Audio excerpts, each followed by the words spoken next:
Sesungguhnya ketika seseorang itu mengetahui nilai sesuatu, maka dia akan menghendakinya. Kalau kita seandainya tahu nilai fadilah di shaf pertama, maka kita akan memilih shaf pertama.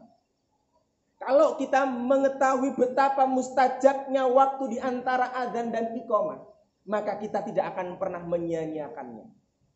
Kalau kita tahu fadilahnya bersegera ketika azan itu dikumandangkan, sholat jamaah, sholat sunnah, sholat tahajud berapa rakaat, sholat duha berapa rakaat, tilawah. Seandainya kita tahu fadilah, keutamaan di setiap amal ibadah, pahala di setiap ibadah itu, maka kita akan menjadi orang-orang yang menghendakinya yang paling pertama.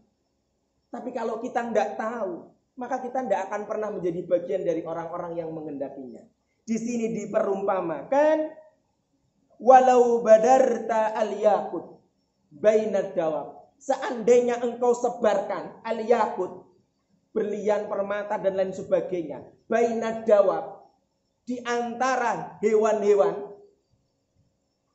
engkau sebarkan berlian, permata dan lain sebagainya di antara hewan-hewan itu, ternak, lakana syairu ahabbu ilayya, maka gandum itu akan mereka lebih pilih daripada berlian. Kenapa? Karena dawab tidak tahu betapa istimewanya berlian tersebut.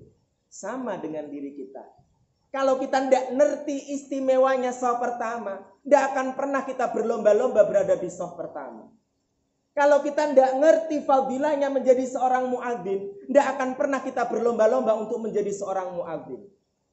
Kalau kita tidak ngerti fadilahnya menjaga setiap huruf dari makhraj, sifat, tajwidnya, maka tidak akan pernah kita menjadi bagian dari orang-orang yang mura'ah, menjaga setiap bacaan Quran kita. Kalau kita tidak ngerti fadilahnya menjaga akhlak kita di majlis kepada guru-guru kita, tidak akan pernah kita menjadi bagian dari orang-orang yang mau menjaga adab.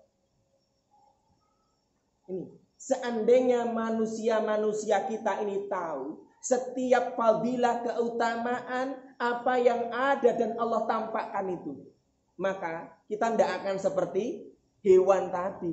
Ada berlian tapi dibiarkan sebegitu saja. Ada banyak sekali ladang-ladang pahala tapi sering kita sia-siakan. Karena apa? Karena saking tidak ngertinya kita keutamaan-keutamaan. Atau tidak mungkin tidak ngerti, tapi tidak yakin bahwa apa yang dikatakan oleh Allah itu benar. Maka pelajaran yang paling mendasar itu apa? Akidah. Yakin tidak kita akan adanya akhirat? Yakin tidak bahwa setiap amal kita itu dibalas? Yakin tidak itu akan ada jaza? Yakin tidak ada azab? Kalau tidak yakin ya wajar. Kalau kemudian shaf-shaf pertama itu sering kosong, datang itu sering terlambat, masbuqin dan lain sebagainya. Kalau tidak yakin ya wajar. Kalau kemudian ada orang baca Quran dia ngobrol. Padahal ketika dibacaan Quran, fastami'u, perintahnya apa? Dengarkan. Tapi banyak di antara kita yang kemudian ayat suci Al-Quran dibacakan justru ngobrol dengan enaknya. Kenapa? Tidak yakin akan apa yang diajarkan oleh Allah Subhanahu wa ta'ala. Fangdur min ayil fariqaini anta. Sekarang lihat diri kita masing-masing. Termasuk bagian manakah kita? Orang yang suka bertobat sama Allah karena tahu fadilahnya taubat, atau orang yang sering menyanyiakan dan menyepelekan taubat karena saking tidak tahunya fadilah taubat itu?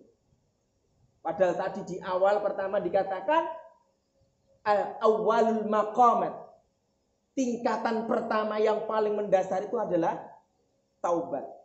La yuqbalu ma ba'dah, tidak diterima apa-apa setelahnya kecuali dengan taubat. Bagaimana kita termasuk orang yang sering memuliakan dan mengagungkan taubat ini enggak? Maksudnya sering-sering bertaubat atau jarang bertaubat? Karena mungkin sering enggak ngertinya kita tentang manfaat dari taubat kita sama Allah. Bisa jadi apalah nyumpet di sini.